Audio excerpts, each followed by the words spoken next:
the predominant symptom that people have with this is fatigue, and that's caused from, the poisoning of our cellular's production of proteins, and that's a whole long another conversation we could have, through the biotoxins and through cytokines.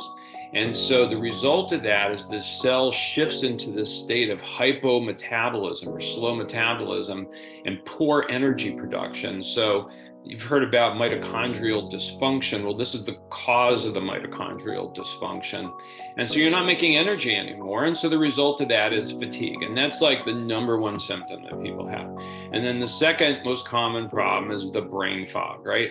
And so the reason that people have brain fog is because these biotoxins and especially the cytokines that we're making in response to that are crossing the blood-brain barrier and destroying the brain. Literally, your brain is on fire. That's the way I describe it to people. It's horribly inflamed.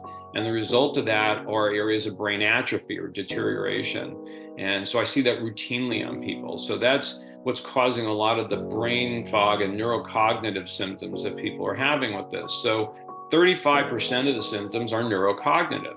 It's either I can't remember stuff, like short-term memory, can't find the words to get out, can't focus, can't concentrate, which then is misinterpreted as ADD or ADHD, depression, anxiety. I have bipolar patients with this, and they get better too.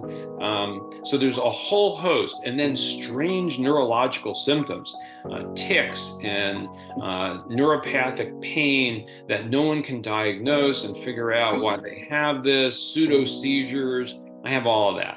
And all that goes away when you fix their SIRS. So fatigue, neurological symptoms, those are probably the two most common things. Then GI problems, leaky gut related issues, headaches.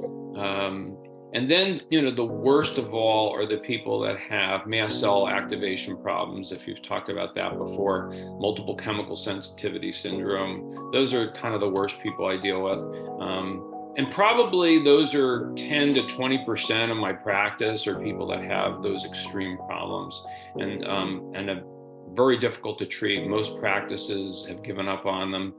I know what to do with them, so I don't give up on them. But yeah, so those are like the predominant things that people have.